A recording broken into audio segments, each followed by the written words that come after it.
Good evening, everyone. Welcome to this event hosted by Stand Up to Racism. We're really pleased that you could all join us online. Our event today is about after Trump and the fascist riots, Black Lives Matter opposing racism and fascism. We've got a fantastic lineup of speakers from the US and here in Europe, and I'm really looking forward to hearing what they have to say this evening. But first, I want to give a bit of context to tonight's evening. We have witnessed on our screens last week Donald Trump supporters protesting outside Capitol Hill in Washington. This protest was part of a nationally planned Stop the Steal event, during which they stormed the Congress building. This riot was led by the far-right group Proud Boys and included other far-right, Nazi, fascist, and racist organizations. These rioters were seen brandishing Confederate flags and falsely claiming that the presidential election was fraudulent. The riot coincided with a crucial result in Georgia runoff where the Democrats gave both Senate seats, delivering a majority for the Democrats. The mobilization of the Black vote was a decisive factor in the swing from the Republicans to the Democrats in Georgia and a number of other states. Despite a voter suppression campaign designed to demobilize Black people voting. The riots were a racist reaction to the power of the Black vote and the spectacular Black Lives Matter movement that we saw last year. These events illustrate the need for a mass, broad, united anti-racist movement in the US and here in Europe, which is why today, this evening, we have brought together anti-racist campaigners in the US alongside anti-racist movement here in Europe to discuss building international solidarity in the fight against the far-right racism and fascism. So I'm now going to hand over to my co-host Nadia, who's going to introduce our first speaker.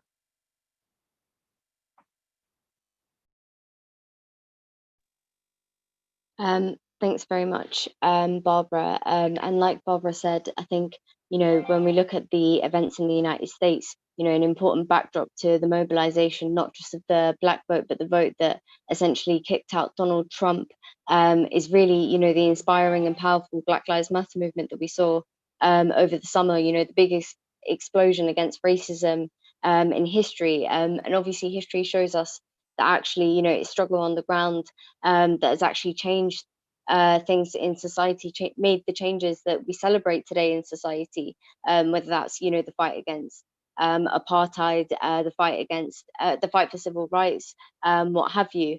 And so I think, in that vein, I'm quite excited about the lineup of speakers we have this evening, who, like Barbara said, are from both the United States and Europe. And to start off this evening, before I introduce our first speaker, and we'll introduce each speaker as they come up, I just want to say that we also want to hear from everyone at home as well.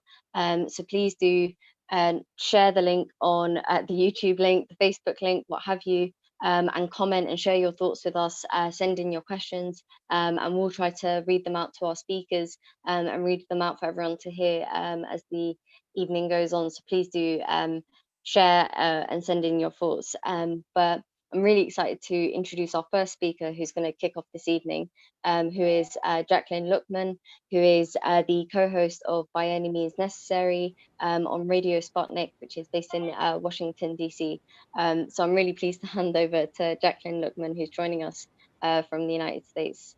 Over to you, Jacqueline. Peace, everybody. Thank you so much. I'm Jacqueline Luckman. In the belly of the beast, Washington, D.C., the beating heart of global imperialism. And I'm really excited to be a part of this panel because it is an international panel, which is very important in the fight against racism, because we look at racism so often as an isolated kind of thing, a kind of phenomenon that is separate from so many other issues, but it's truly not. It's at the root and core of so many other issues that we face: economic issues, health disparities, housing disparities, but it's also something that is at the focus of ignoring these issues among the fascist right. So what we saw in Washington, D.C., I think is interesting in a couple of aspects. And I think they mark ways in which those of us, those of us who are anti-racist, anti-fascist, socialist, communist, truly on the left, have not done as good of a job organizing around as we should have. The first issue that I think we need to be very careful about is that we don't continue to have arguments about how we fight fascism. Because what we've seen in Washington is that the fascists will always resort to violence. That is their tool. It's why they're fascists. So while we on the left spent a lot of time arguing about, whether we support anti-fascists or Antifa or not, I think we ceded some of that discussion, that defining what anti-fascism is, to the fascists and the media, so that now we have this nebulous thing called Antifa that the media is demonizing, and the left has been kind of left flat-footed on what do we do when the actual fascists come to town and do what they do. I think we do need to keep in mind that fascists are never unclear about whether they will use violence to enact their means. I think this is another example of us, as a reminder of that for us, that I hope we don't forget. Another thing I think that we have to be clear in organizing around is that, yes, there is bias and racism in law enforcement, every aspect of law enforcement.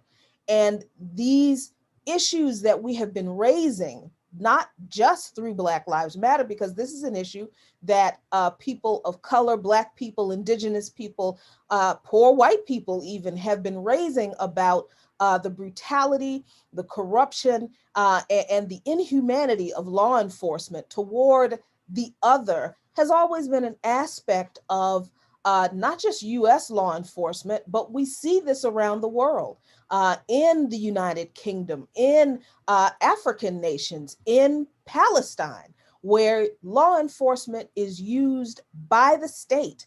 It is the oppression arm, the control arm of the state to keep the oppressed people in their place. It's no different in the United States than it is in Uganda right now, where they are holding an election to get rid of a dictator who has used military forces to violently suppress the people. And it's the same thing in Palestine with the Israeli government using the IDF to violently oppress the Palestinian people. So we have to be clear that law enforcement are not workers. They are the militarized repression arm of the state. And that brings up the issue of class in this fight against global racism and white supremacy, because we do confuse sometimes the fascist elements with they should have the same class character that we do. But when we look at the crowd in Washington on Wednesday, I think the mistake people made is that they think that most of those people are poor and working class people, like a lot of us are. And they just weren't. There were some poor and working class people in that group, but a lot of those people were so-called middle class. They were small business owners, or they were quite wealthy, who were very angry at the failure of the capitalist system in the United States to meet their needs.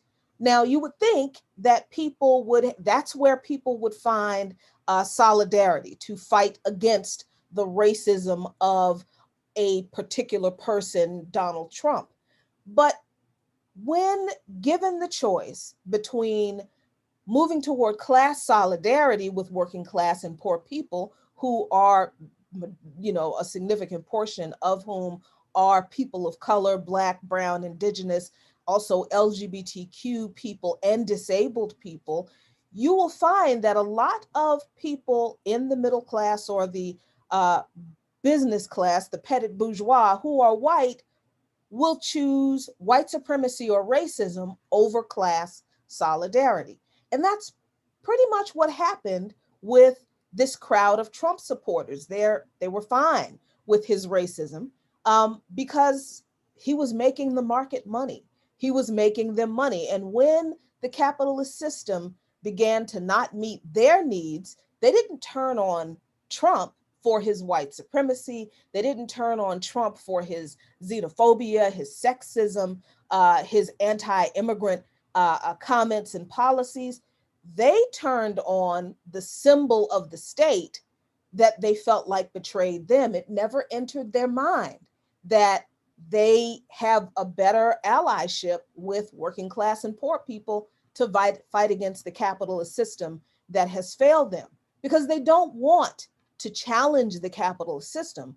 They want the capitalist system to maintain and remain and to continue working for them. They're not interested in abolishing capitalism, as especially its racial aspect, the aspect of racialized capitalism that is particularly harmful and oppressive to working class, poor, and oppressed people of color. So we have to be careful that we are pursuing class solidarity, genuine class solidarity among like-minded people around the world.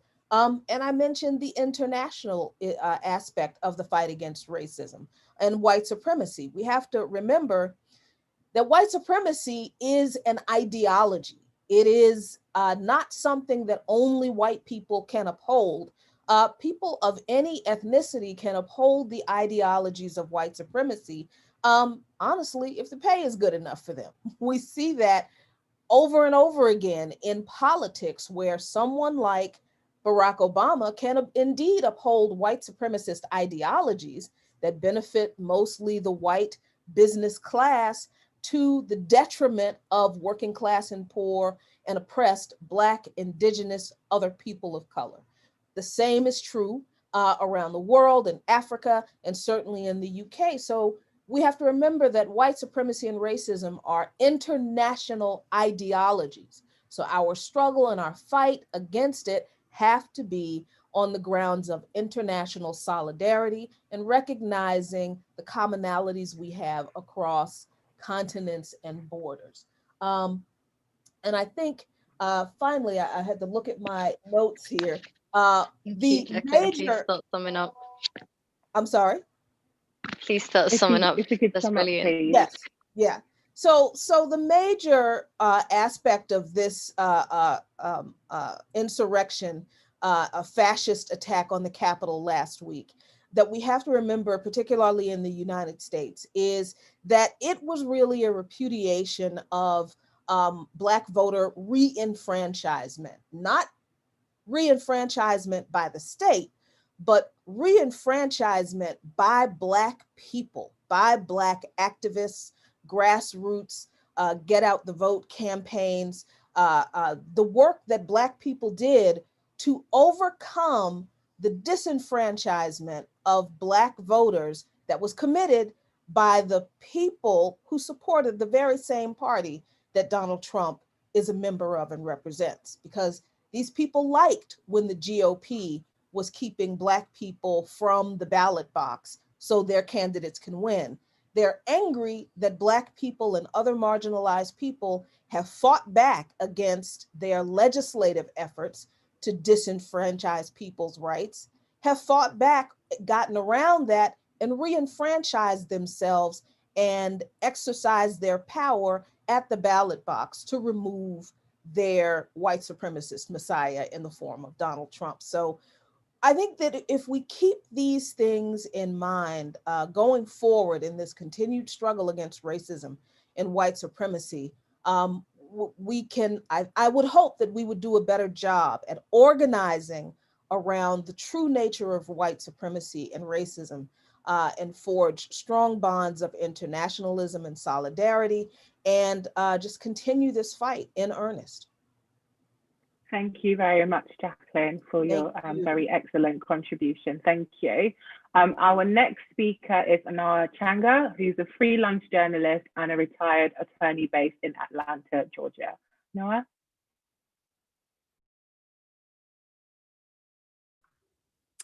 Greetings, everyone, and thank you so much for allowing me to be a part of this conversation. Really dope to chat with you all. Hi from Atlanta. I just want to start with a really quick quote from one of my favorite people. With no sacredness of the ballot, there can be no sacredness of human life itself. That was written by Ida B. Wells, a journalist, anti-lynching activist, suffragist in 1910 in a pamphlet called How Enfranchisement Stops Lynchings. And where Jackie was ending talking about what we saw and what we're continuing to see right now in terms of the way in which we've had this response and this backlash to not just the rising power and re-enfranchisement, as she put it, of the Black vote, but really a multiracial coalition of people across the country, particularly here in Georgia, that rose up to not just repudiate or, get rid of Donald Trump, but are really putting front and center the issues and conditions that are impacting our communities and moving and shifting how we're thinking about how we're engaging with the systems around us. And so what we saw here in Georgia and what, Ida B. Wells and her counterparts saw over 100 years ago was that when we collectively come together and think about the issues that are affecting our communities, and we identify candidates that can be pressured and pushed to move those issues forward, then we need to be organizing and collectively moving, not just as we show up at the ballot box to cast our vote, but also thinking about what does that continued engagement and involvement look like beyond that singular act of participating in the election, right? So elections are only inflection points. And what we saw here in Georgia is, really deep organizing. I'm sure even across the way, y'all have heard of the great work of Stacey Abrams, but there's so many other people around the state and the country who have been doing year-round organizing work that it's not just, hey, register to vote, get out and vote, but that also looks at what are the issues that are important to you? How can, systems better meet your needs? Or looking at more civic education in terms of, do you even understand who is making the decisions in your community on what particular issues? We've seen this now with an increase in people running for things like county sheriff.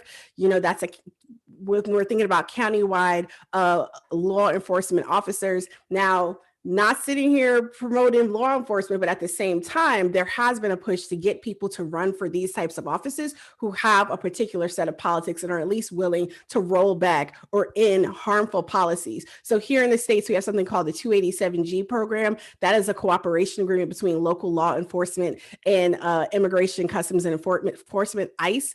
And that has been a really detrimental program for many communities, particularly undocumented folks, in terms of detentions and deportations. We've had county sheriffs here in Georgia who just were recently elected by a broad coalition, including undocumented Latino activists that were really pushing to make sure that those agreements with ICE were ended by those agencies. And we've actually seen that occur because people organized and mobilized behind certain candidates and pushed and said, this is what's important to the community. This is how we need to keep us safe. This is what you need to do if we get you elected. And so it's that type of real insistence on action, but also a commitment to co-governance. So looking at what is possible once someone is in office.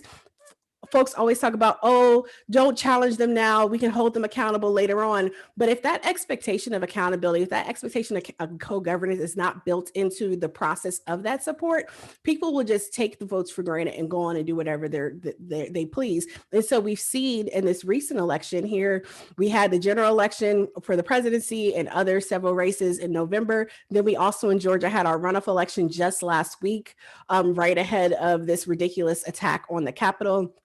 And we saw not one, but two U.S. senators get elected from the state of Georgia who are committed to doing things like expanding Medicaid. So here we don't have access to healthcare equitably across the board. Some states have expanded what's called our Medicaid program. Some have not. Georgia is a state that has not. We've had over 9 rural hospital closures in the past few years. And we continue to see huge disparities among race and class in terms of healthcare outcomes. And so these are some things that are put on the agenda. And that's what communities are starting to do, is do this agenda setting and making sure their voices are heard and not worrying about whether or not they have particular competencies or do they have the right credentials to enter a conversation. That lived experience is in itself a valid credential for entering the conversation. And so just thinking about the work that has been done here in Georgia in the greater context of what we see now with this white supremacist violence in the state, in the national capital, as Jackie was pointing out, it is It's not something that is just somehow new because of Trump.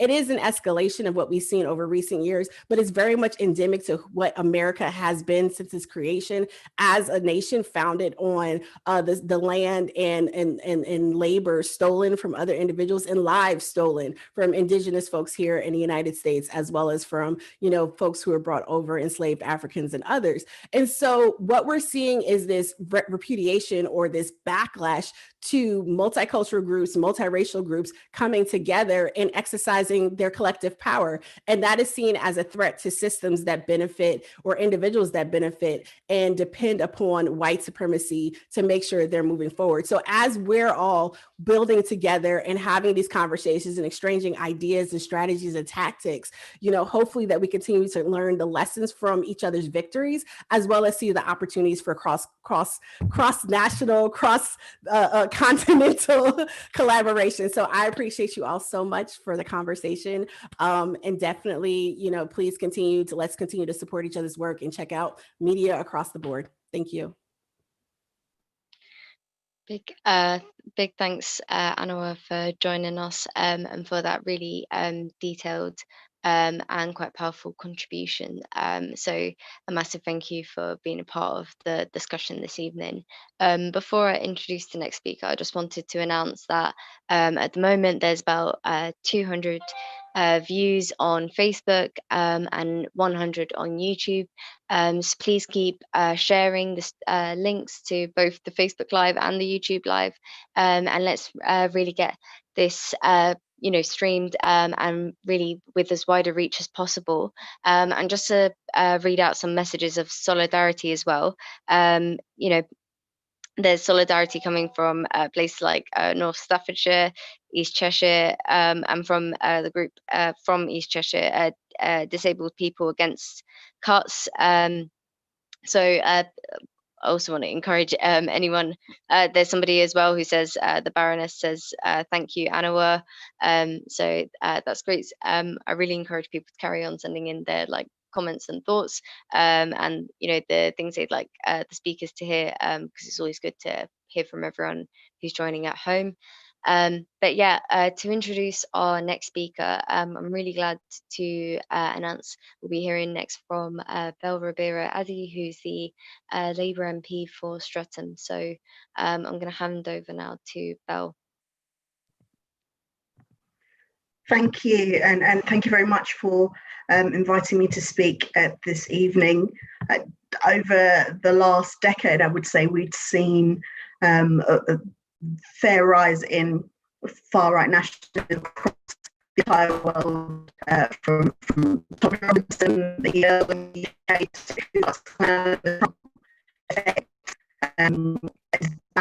countries, obviously, Orban, it's been more bolder than it ever has been before, and you see the from Europe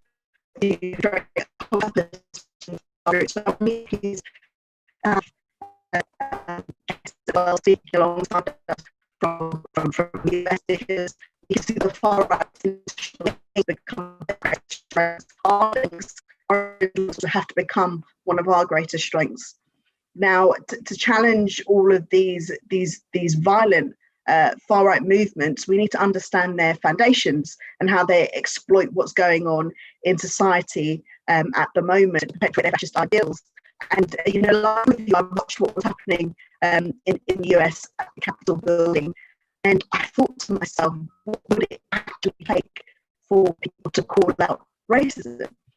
And call it exactly what it was, to call out their terrorism, and the idea of these discussing as people were putting up now. 30,000 protesters were in the area. They marched on the Capitol. They had guns. I know it's legal in the US to have guns, but they had 2 bombs.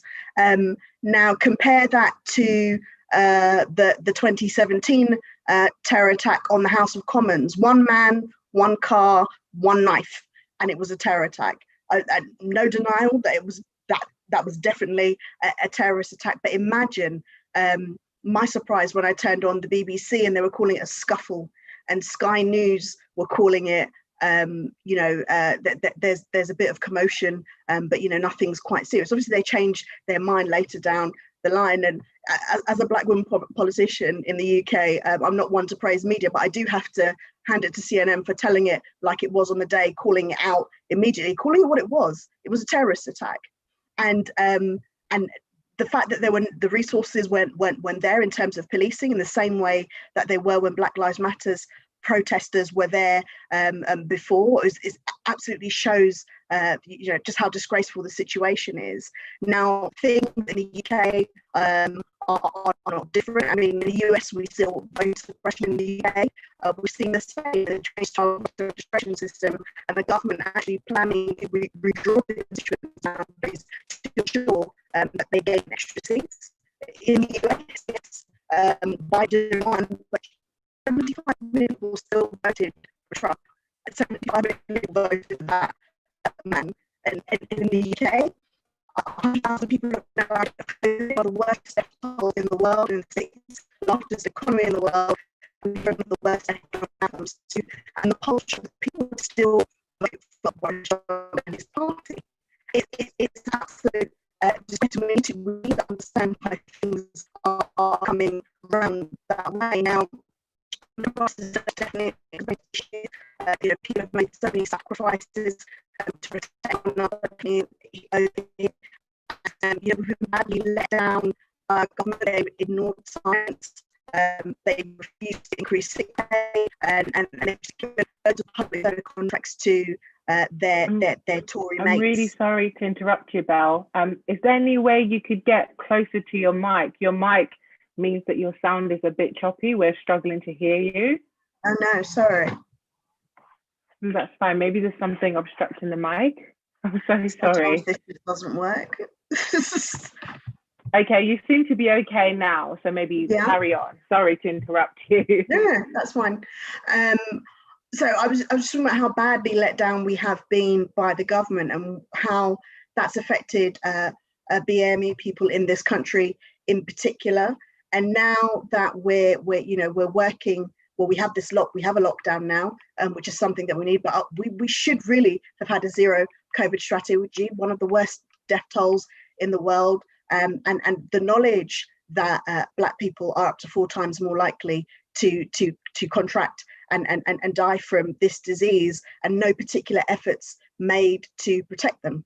And that's been completely catastrophic. Now we're relying on the coronavirus vaccine, but even with that, there have been no clear measures to ensure that Black people have the confidence to take the vaccine, and that there's particular consideration being given to the fact that we, as Black people, have never really had a good relationship with the state. And so people are, with all of the lies being spread, conspiracy theories and whatnot, finding it very, very difficult to decipher what's true and what's not in regards to the vaccine. And there's been very, very little done, I think, to combat that. And our last speaker spoke about backlash, and what I noticed since the last wave of Black Lives Matter protests and raising awareness about particularly how COVID has affected Black people, and talking about all of these different issues that we're facing in systemic racism, there has been major Blackness backlash. And in this country, there's been they like to call war on wokeness, disgraceful comments by our equalities, Mr. while treating Black people as the first recession we've ever had. We need to have the experience that's happened before. We need to make sure there's not a divide and rule between Black people and classes. That's something that's happened a lot, and something people try to exploit for electoral gain. With 80% of Black people living in the poorest areas of this country, we are the working class, and we should be in that way. And when it comes to our party,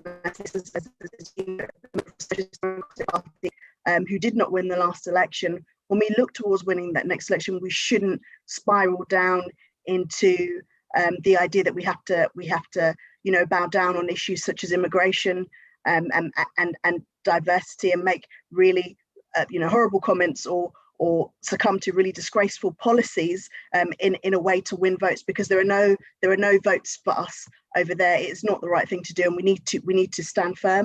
And as I said, we need to lean on our international solidarity, continue working with activists from different countries who you are standing up and saying that Black Lives Matter, and realizing that, you know, with all of the really, really terrible things that are happening in the world at the moment, that there is an alternative. We are making gains in some areas, and we do need to keep pushing. We do need to keep it collective. We do need to make sure that we are not divided, and we need to stand up for racism anywhere that we sit. Thank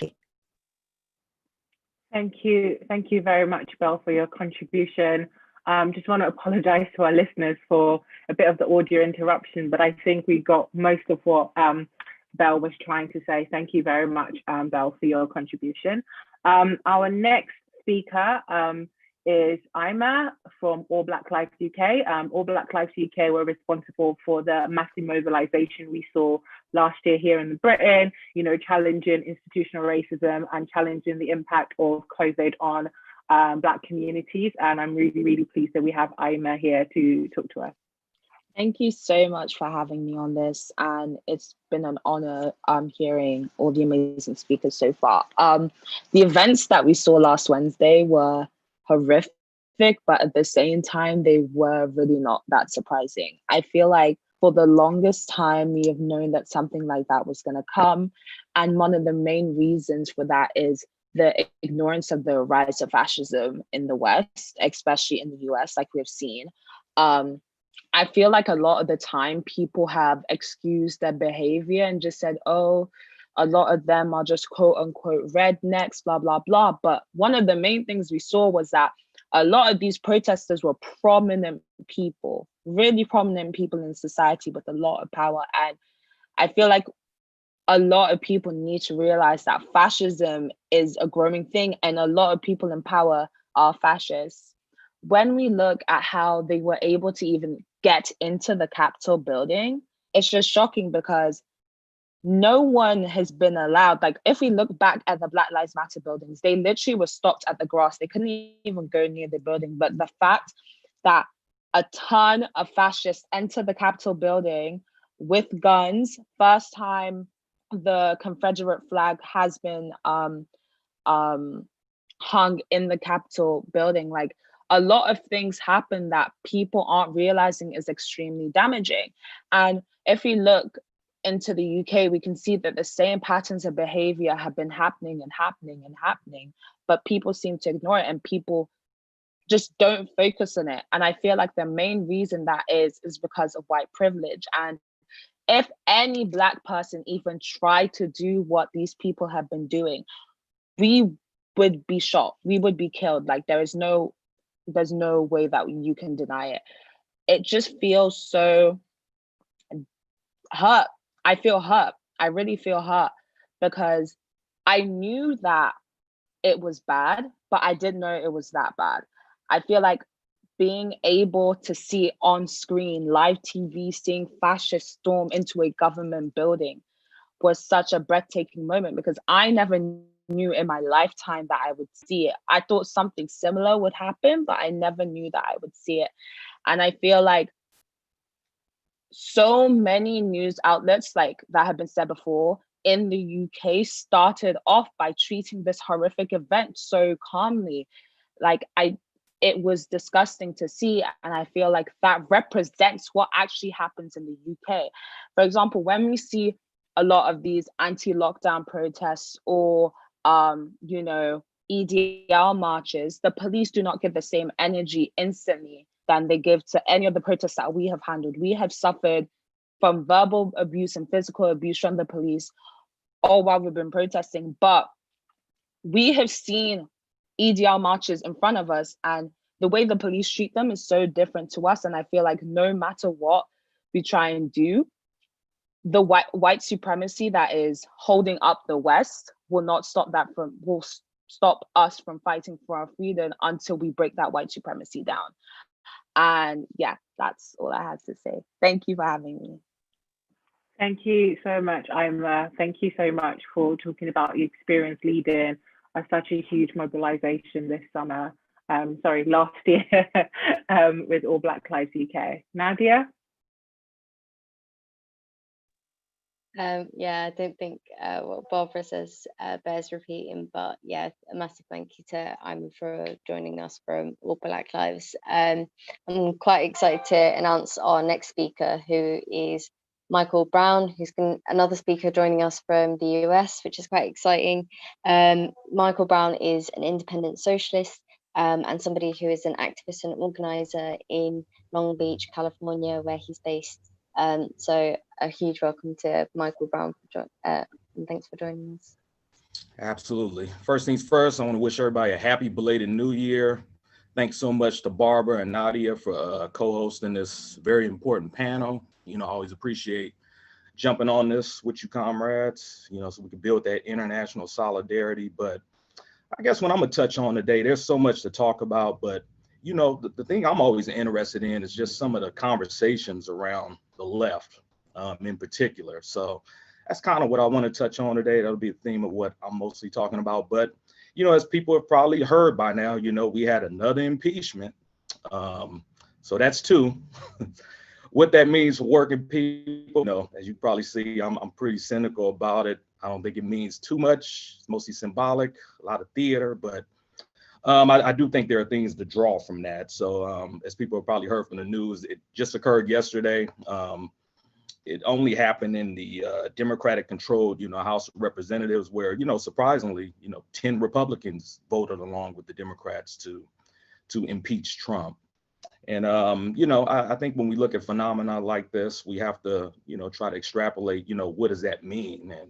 And, I'm a person who's always thinking about working class people here in America. So what I think the takeaway is this represents a kind of a signal of building support and getting back to quote unquote civility and also, unity, which basically is tantamount to, building support for a consensus around a neoliberal agenda for Biden's incoming administration. Because that's all this represents. The Democrats for the last 4 years have basically signed off on everything Trump's wanted. They've signed all, they haven't been a real opposition to all of his deregulations and attempts to, basically gut, parts of the social welfare state because they've largely, in their neoliberal era, ever since Clinton and especially where they accelerated it under Obama, they pretty much agree with these policies, just to a different degree. So I think working class people need to understand that, this impeachment this is an intramural fight, or as Barack Obama called it after Trump got elected in 2016, he said the Republicans and Democrats have intramural scrimmages. And what that means is they're on the same team. So this ain't got nothing to do with us. That's basically a squabble amongst folks who are in power. So I don't think we'll get anything out of this impeachment. Just to give our international friends, a real kind of look on some of the important debates happening on the left. There's been a few topics that have, gotten really heated, not only online, but also in the blogosphere and also, just in activist circles. Number one is, the censorship by tech companies.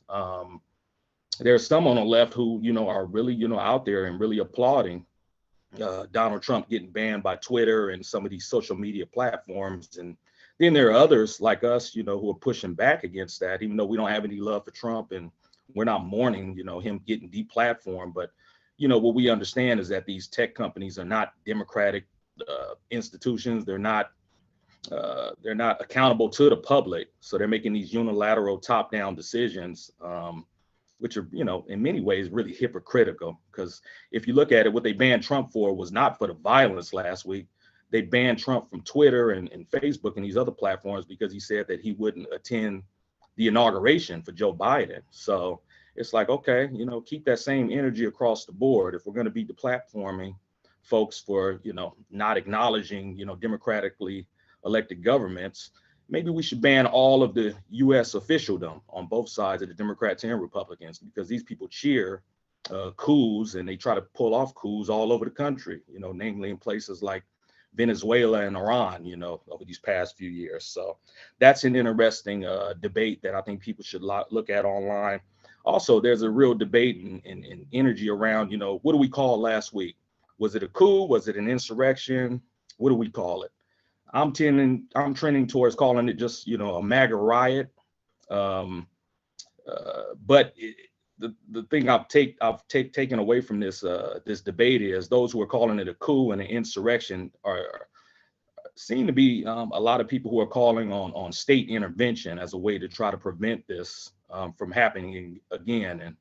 And once again, just by studying history, those of us who are on the left, we understand that when you start getting into opposing U.S. state power, and you're using terms like sedition and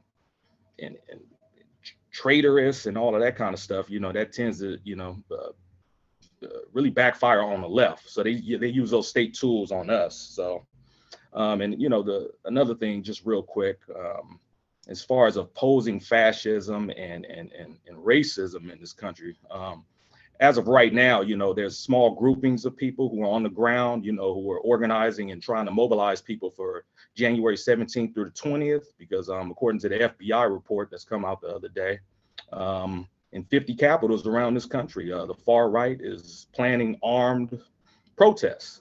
So keep an eye on that. We'll see if we can mobilize enough people in the streets to try to oppose that. So far, the unions and also activist groups have been pretty weak on that front here lately in terms of opposing the right. There's actually some debates happening on the ground about, should we oppose the right, or should people just stay home and let the police handle it? So, as a socialist, I definitely don't believe in that. I think we have to get mass amounts of people out in the streets, just like we did following Charlottesville, and also similar to what we did with the George Floyd rebellion this last summer. And on the international tip, we've seen people, recently in places like Latin America and Greece, and also our friends over in the UK, who had mass BLM protests, this past summer.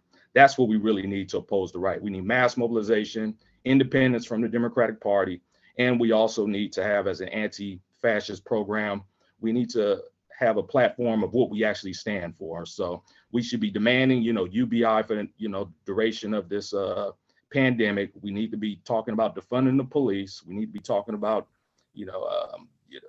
dismantling ICE and a myriad of other issues. So with there, I'll stop it because I want to hear other people on the panel. But thanks again for opening up the space. And again, solidarity to everybody. Thank you very much, Michael, for your really great contribution. Solidarity to you too and the work you're doing in LA. Our next speaker, I'm pleased to introduce, is Iannis Delatolas, who is from the United Against Racism and Fascism NYC. Yes, greetings from New York. I think, it would be important to discuss a little bit what actually happened in DC. I think that was definitely something we have seen with that started with the election of Donald Trump. We saw racism being legitimized in a way we hadn't seen before. So obviously racism has been a present, problem in the United States, going back decades, since the foundation of the country, etc. But what we saw was what used to be the Tea Party and all the people that had all these racist ideas about how Obama was not born in the United States, etc. Because of Trump in the White House, and because of the, bringing down racism from the top, we've seen the fascists being able to use this political space to organize and become very much a solidified far-right fascist movement, like the ones we have been seeing more in Europe. And this is a real danger. In New York, the fascist organization, the Proud Boys, attempted to come through the city in March after the events in DC, but because United Against Racism and Fascism called a counter demonstration, they didn't show up. They did not dare hold a rally, but we held our ground and we protested through the streets of New York. And, you know, in my opinion, this was the first response by the anti-fascist movement against the fascist riot that we saw in Washington, DC. Now, how did we get here? Within 8 months of the Trump presidency, Charlottesville, the Unite the Riot Fascist Festival took place, where we saw scenes that resembled Nazi Germany in the 1930s, with people holding, you know, fascists holding torches and chants that came straight out of Nazi Germany. And how we got here is because, you know, the campaign that Trump ran was basically a racist campaign. It was built the wall. It was racist lies against Mexicans. And within days of taking office, Steve Bannon and Steve Miller, who were Trump's advisors in the White House and the architects of these racist policies that followed swiftly, the so-called Muslim ban, which prohibited the entry from Muslim and Islamic countries into the US, the family separation at the border, which meant in essence that when people came to apply for asylum, families in this, you know, instance, the parents were arrested and deported, and the children were kept in the US, and many, you know, hundreds of kids have not been reunited. So the point I was trying to make is that this kind of racism opened the space for a dangerous, you know, movement to emerge. And what we are seeing now is the beginnings of things that we have seen in Europe, we have seen in Hungary, we have seen in France, we have seen in Greece, with far-right and fascist parties organizing. I think we need to talk a little bit really why, you know, that fascism is something very particularly dangerous. It's more than just racism. Fascism is a movement that aims to organize a street fighting, you know, group of thugs that every time, you know, workers go on strike, it will attack them, that it will attack Black people, it will attack LGBTQ individuals. It is this kind of force that wants to ultimately convince the ruling class that it can suppress the left. We are not there, of course, in this instance in the United States. In fact, the ruling class is not so much on the side of Trump, but that's the historical analysis of what fascism is really good to keep in the back of our heads. But more importantly is to see how this fascist movement has grown tremendously under the presidency of Donald Trump. And it's becoming now a real danger. And what we have been saying in New York with United Against Racism and Fascism is that we need to unite people against this movement. And that means, in many cases, working with liberals, working with people who voted for Biden, for example. I'm sure we all understand that capitalism, you know, is not a system that works for workers. It is a system that is inherently racist, and it's a system that is inherently unjust. But we are speaking here about a very urgent need to respond to a very dangerous movement. And the only way we can, you know, we can definitely beat this back. This is the experience. We need, however, to unite all people on that basis, that the far right and fascists are now posing a real threat to the well-being of millions of people. The fascists are a minority. We are the majority. Thank you, Iannis. Please start summing up. I'm sorry. We're just not organized. So unity. And we have already a group, a national-wide campaign called United Against Hate. And you can find that organization for those of us from the US. It's www.unitedagainsthateandfascism.org, or you can also message Stand Up to Racism. Thank you. No, big thank you to you, Iannis, for joining us. And yeah, to reiterate what Iannis was saying, the links to find out more about United Against Hate and Fascism are going to be posted in the links in the chat. So do keep up with that. They'll be posted in the chats on both, not chats, sorry, on the comments on both Facebook and YouTube. So keep an eye out for them and keep up with the work that United Against Hate and Fascism are doing over in the United States. Before I introduce the next speaker, just to announce some comments that have come in. John says that the United Front Against Fascism has worked here in the UK against Tommy Robinson, and in Greece against Golden Dawn, which I think many of us watching this and part of this discussion will agree with. And Dennis says it's really energizing to hear speakers standing strong against Trump and racism. And Dee Comiskey on YouTube says, great to hear from Michael in LA. So thanks everyone who's sent their comments, and I encourage people to carry on doing that.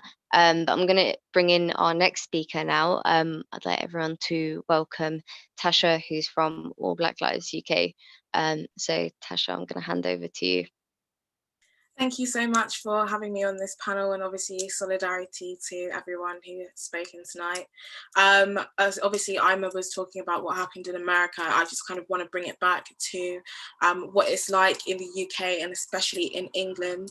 I think for tackling, anti-racism and fascism, we need to go into the education system. I think the UK has been really good at suppressing and putting in propaganda into the country that makes it seem like fascism is a kind of idea that extends, across, like, further than England, further than, Nazi Germany and kind of things like that. Most people, millennials from England would kind of only recognise as Hitler as a fascist, but they don't really, go beyond that and say, okay, Winston Churchill did obviously endorse him until the 1930s. There are many people in America that were funding Nazi Germany. And I think that disconnect is missing in a lot of people that are my age and obviously a little bit older, because they are the people that we're working for, and they are the people that we are socializing with the most. And I think it's definitely something that our organization is looking to kind of broaden out. And obviously, as people who are working against racism and fascism, it might be a bit annoying to keep, having to reiterate these points, but it's the only way that we're going to be able to unite everyone if we do keep putting the information out there about what is going on. I think it's really important that, things like what happened at the Capitol do continue to happen, so people are able to see, a more globalized kind of scale on what fascism does look like, and then maybe kind of, backtrack and think about it in terms of like what it's like in the United Kingdom. Obviously, we had the murder of Joe Cox, which was by people in the far right, and it's something that has kind of been swept underneath the carpet, and something like that is massive. A politician has been killed by, people who are promoting nationalism and promoting, racist ideologies. And we do need to sit down and think about that as a country. Why have we not done something that is so completely opposite in the right way? The way that people responded to Jeremy Corbyn, not how they didn't like him personally, and that affected, their ideas for whether or not to vote for the left. Whereas in people in the right, they don't care who their kind of spokesperson is. It's the fundamental, policies that they're putting through that people are agreeing with. So as the left, or as people who are working in anti-racism, I think it's really important that we need to start going into, political spaces, especially young people like us, or more people like Stand Up to Racism, doing things, actively trying to get within the institution that is built, that is racist. That's the only way that people are going to be able to, understand what is going on is so detrimental to a lot of things. And I think, just quickly, obviously the fact of the matter is that kind of England still sees itself as a Commonwealth and as a colony, also really does hinder a lot of the work that we have to do, because people refuse to kind of let that go, that, you know, Britain was great and it's so great because we've taken all these things from other places. But what does that mean? That means that there's been a rise in fascism coming up across, you know, like years and years and years in this country, and it's never spoken about. So we really need to get you know, into the kind of structures of education system. We need to get into the structure of politics, and I think definitely more panels like this and more conversations need to be had where people are just hearing, you know, the straight facts of it and seeing it in black and white for what it actually is. So I definitely think that what happened in the Capitol, although it's a horrible thing that happened and it shouldn't have happened, it needed to, for, you know, for us to be able to have these conversations and to be able to show people that fascism is on the rise, and it has been on the rise for a very long time. And as much as we can ignore it and kind of pretend that it doesn't exist and cloud it under, you know, capitalism or conservatism or kind of things that are more right-leaning, we do need to understand that the fundamental root of this problem and root of the problem that we are facing now globally is fascism. And I think a lot of people need to be able to digest that and hear that for us to be able to move forward. But also that does come under, you know, the propaganda that we do have both in America and in England. So it is something that we need to actively tackle. But I think definitely having conversations with all the people that are on this panel tonight definitely will inspire wider conversations, which is what is needed for to bring fascism down. But yeah, that's it. Sorry, it's a bit short.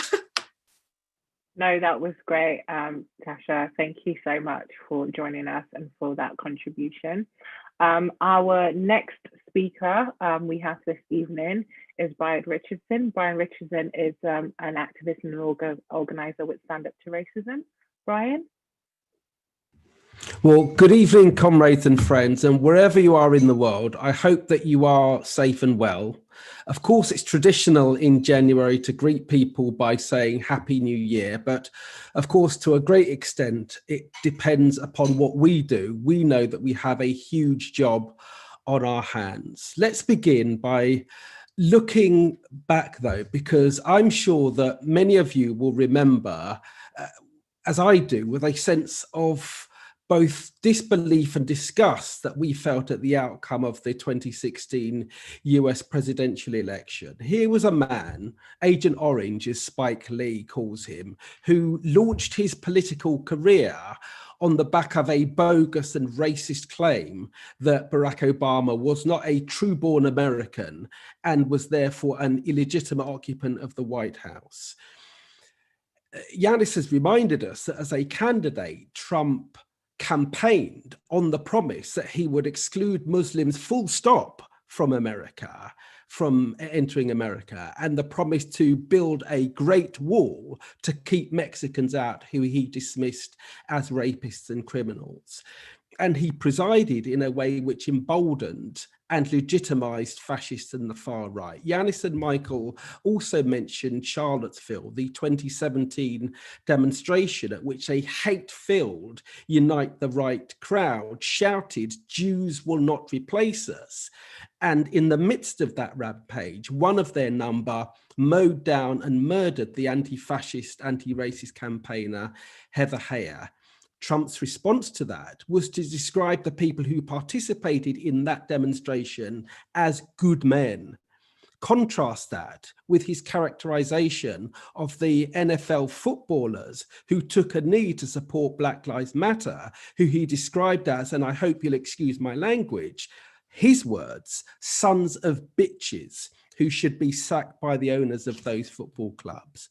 And remember too, of course, his treatment of the Black Lives Matter protests in the summer of last year, the way in which he declared himself the president of law and order, sending baton-wielding police officers to beat a path through the demonstrators so that he could march across the White House lawn and wave a Bible outside St. John's Church. And he was at it again, wasn't he, defending the person who mowed down and murdered people in Wisconsin on the Black Lives Matter protests.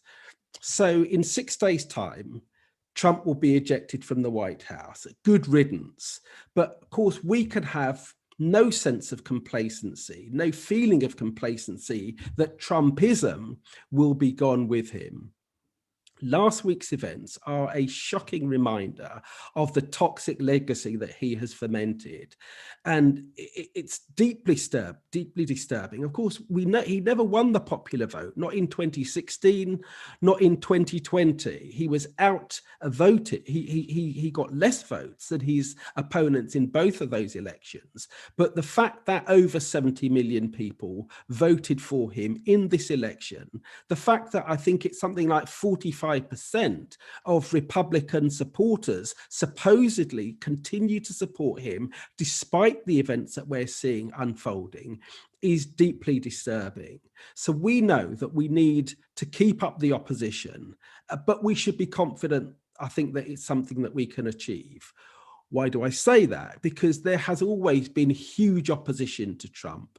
Remember the huge wave of women's marches that occurred on the weekend of his inauguration, right across the United States, indeed right across the world. I remember that the demonstration here in London, where I live, and I've been involved in political activism for over 30 years. That demonstration on the Saturday of Trump's inauguration was one of the biggest demonstrations I have ever been on, and an indication of the opposition that there was to him.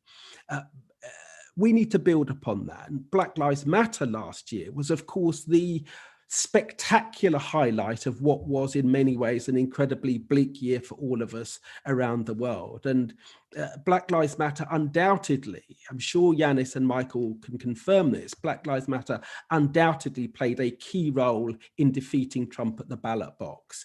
So we know we need to build on the solidarity that mobilized over 26 million people in the United States and millions of other people across the world. And we know that the movement inspired by Black Lives Matter was an international movement as well. Just one indication of it, the fact that when here in Bristol, protesters tore down and hurled the statue of the slaveholder Edward Colston into the harbour, that ricocheted back across the Atlantic, was referred to by Al Sharpton at George Floyd's funeral, and I think has played a key role in really rejuvenating debates and discussions about decolonisation across the world. And I think to that end, when we talk about internationalism and solidarity, it is great to hear activists like Michael and Iannis talking about how people in the United States have committed themselves to supporting the World Against Racism initiatives that will be taking place on the 20th of March. World Against Racism is an international day of anti-racist activity which mobilizes people right across the globe on United Nations Anti-Racism Day. It's an initiative that has been a central feature of the work of Stand Up to Racism since, I think, 2014 was, people can correct me if I'm wrong, I think 2014 was the first year in which we were involved in that initiative. And last year, because of the pandemic, was the only year since then when there hasn't been an international mobilization on that day, over that weekend. In the wake of last week's events, building that international coalition, I think, is more important than ever. We know that Trump's influence hasn't been limited to the United States. Again, Iannis talked about how people like Bannon from the outset were trying to forge links with people right across the globe, including the likes of Tommy Robinson in this country. It has taken determined organisation and opposition to demoralise, to defeat and to marginalise the far right, the likes of Robinson in this country, in Britain. But we can never be complacent. We can already see how the far right and fascists are trying to jump on the bandwagon of misery created by the pandemic. And we have a job to sum up. Yeah. We have a job too, to make sure that we challenge the racism of the government in this country. Remember the way that Theresa May rushed to Washington to be the first world leader to hold hands with Trump. We know the hostile atmosphere that she created to refugees, migrants, Muslims and others continues under Boris Johnson. So let me Let me, Nadia, finish with this. In her final Facebook post, before she was murdered by that fascist in Charlottesville, Heather Heyer wrote, "If you're not outraged, you're not paying attention." Let's make sure that in the run-up to March the 20th and beyond, the world is fully aware that in our millions, we are paying attention and we are determined to build a mass international movement to stand up to racism. Thank you very much for that, Brian. And I absolutely agree with Brian when he talks about the need to continue building solidarity, but also building up the opposition to Trumpism and the threat from the right, and really against racism together as well. So thank you for that. Just before I bring in, well, we're not going to have a speaker, we're going to have a video instead. I just thought it might be worth reading a few more comments as well. Sandra says absolutely to Tasha, and Alicia Jane Turner says thank you so much, Natasha. So informative and such an important point about how millennials and younger generations have been taught and not taught about fascism here in the UK. And Carla Louise McQueen says Tasha was quite inspiring on Facebook. And a massive thank you to all the speakers so far who've done a really great job in shaping tonight's discussion. Now we're going to be watching a video from Thanasis Kampagiannis, who is an anti-fascist activist and the leading lawyer in the trial against the fascist Golden Dawn in Greece. We're going to watch a video now from Thanasis.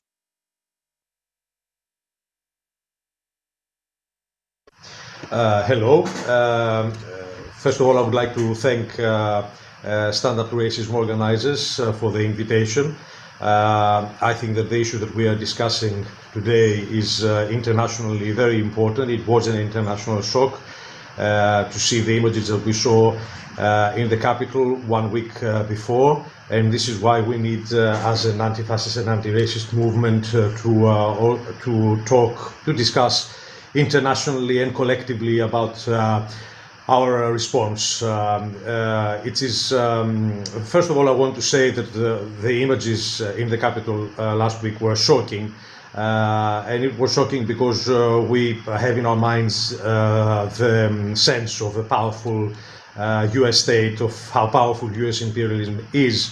And we watched images of chaos in the center of the capital, of the major capitalist power, so during the transfer of power between the two presidents.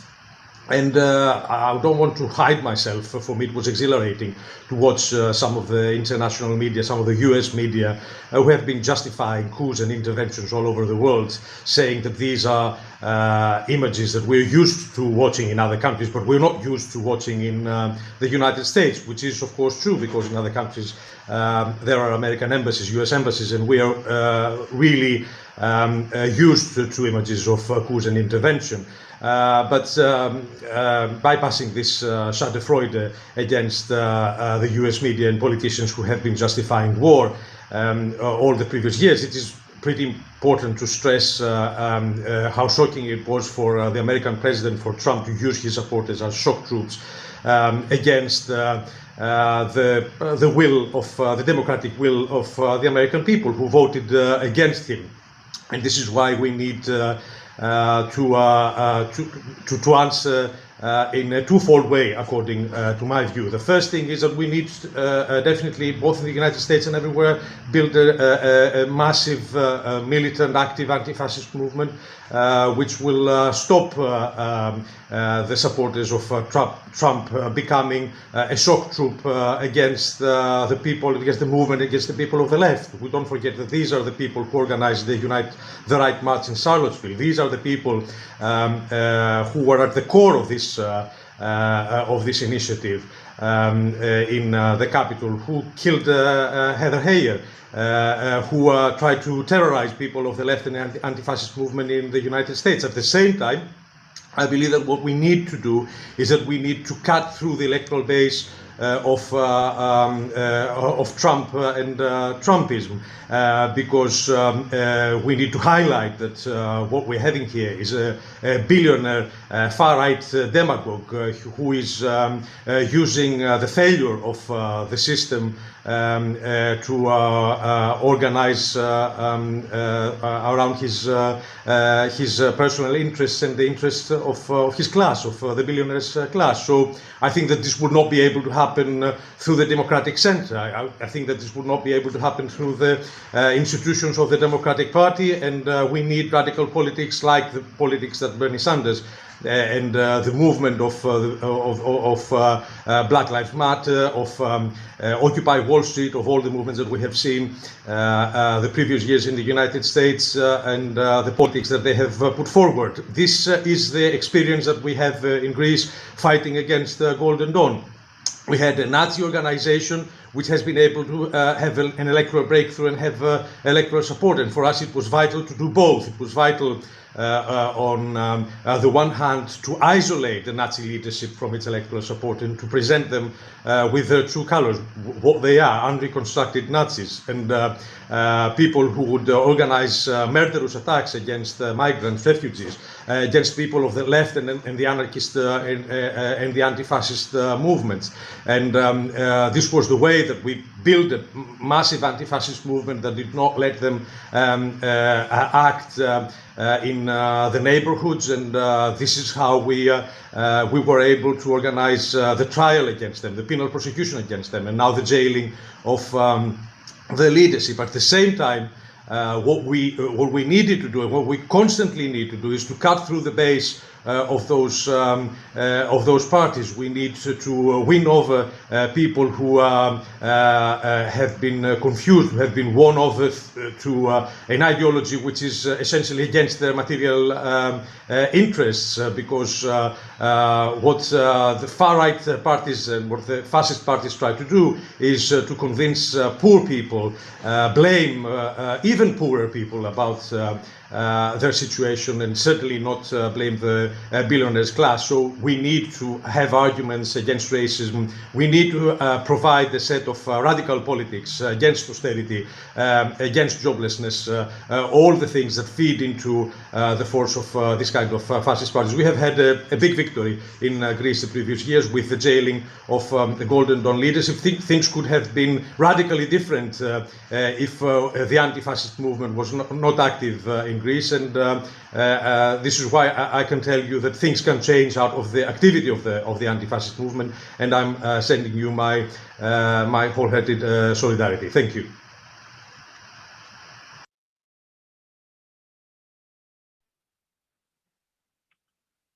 That was a video from apologies, Thanasis. Apologies for the green stuff on the screen. We're doing the best that we can. Just want to quickly read out some comments before I introduce our last final speaker for this evening. We have Stamatis, who says greetings from Bulgaria. We have John, who said a united front against fascism has worked here in the UK against Tommy Robinson, and in Greece against the Golden Dawn, just like Thanasis was saying. Lots of solidarity from Berlin. Steve says it's good to see the demonstrations in New York and keeping the Proud Boys off the streets. We need more demonstrations like that. So I'm going to introduce our final speaker. Our final speaker is Sabby Dhalu, who is Stand Up to Racism co-convenor. Sabby?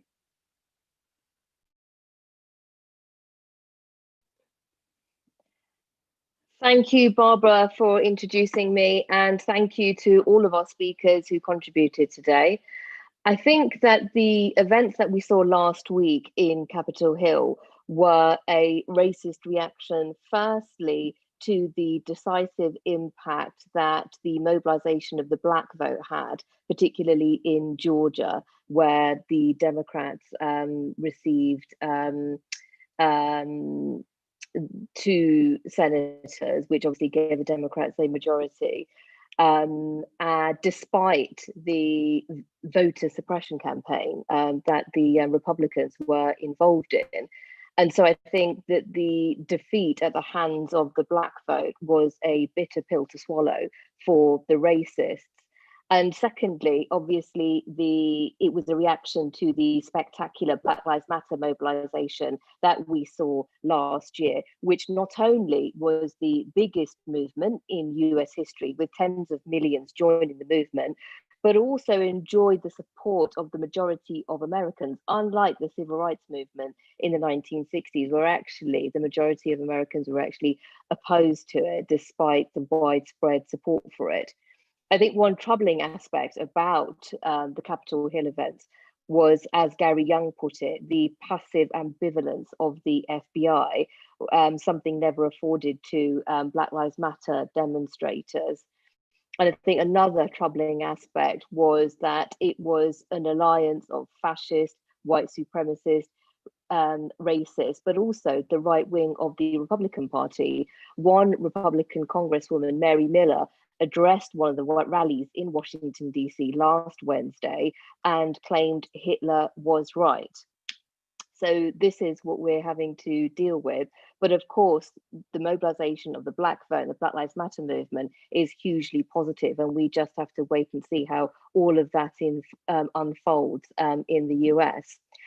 But of course, I think one of the most fantastic things about the Black Lives Matter movement was how it reverberated around the globe, including in Britain. And that movement has given us two fantastic young activists, Ama and Tasha, who spoke eloquently at the event earlier.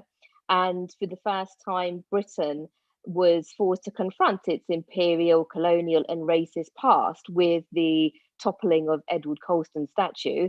And we have a duty to support the activists facing criminal charges for that.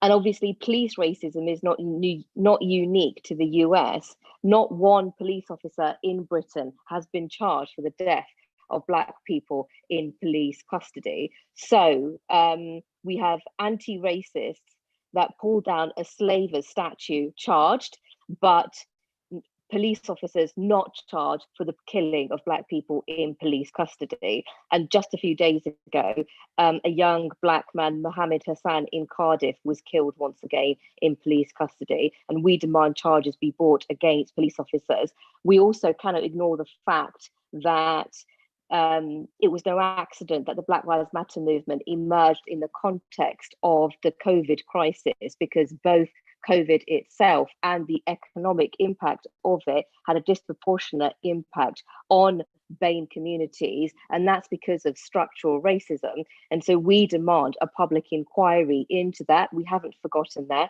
Tens of thousands of Black people have died in Britain, and many more across the globe. And what we're seeing now is a cover-up by the government, because at the moment we cannot find any stats to show the current disproportionate impact of BAME communities with this present wave. And so going forward, I think we have to defeat and stand up to racism and fascism. And we do that by the following. So firstly, those targeted, so whether it's Black communities, whether it's Muslims, whether it's trade unionists, they need to be leading the struggle against racism or fascism. We have to, secondly, mobilize against racism and fascism. And thirdly, we must unite against racism and fascism. So on that note, I ask you to please stay involved with Stand Up to Racism. We've got many fantastic events coming up. We've got a Holocaust Memorial Day event, so that we can learn and educate people about the things that we've been talking about today, the horrors of what happens when fascism rises to power. So that's next week on the 26th of January. We've also got a trade union conference on the 27th of February. We have got huge support from the trade union movement here in Britain. And then finally, on the 20th of March, we will be having online events marking UN Anti-Racism Day, World Against Racism. It remains to be seen what we do physically on the streets, because that depends on the restrictions at the time. So thank you very much for joining us, and do stay involved. And if you haven't already joined Stand Up to Racism, take a regular standing order out to help us with our campaigning activity, or make a one-off donation. So you can find all that information on our website, on Facebook and Twitter. Thank you very much. Thank you very much, Sabby. You've basically said what I was going to tell you what to do. So thank you. So efficient. Yeah, so join Stand Up to Racism if you haven't already. You can go to our website and you can find all the information about joining and making, as Sabby said, a regular donation to help us continue our work. If you're looking for local groups, feel free to send us an email. We can direct you to a local group, or we can support you to set up a local group. Make sure you follow all our speakers on social media, wherever they may be. Support their work, follow them and what they're doing. You can also sign our Zero COVID petition that we have on change.org. Again, links to that can be found on our Facebook, on our Twitter, and on our Instagram as well. And please continue standing up to racism and fascism wherever it rears its ugly head. Thank you very much for joining us. For friends and family who can make this meeting live, please make sure you do send the link to them afterwards, because this meeting will still be online for people to watch and participate. Thank you very much. All of what has been said about meetings and joining are being posted in the comments on the Facebook live stream and on the YouTube live stream. But thank you very much for joining us, in solidarity with anti-racist, anti-fascists all across the world.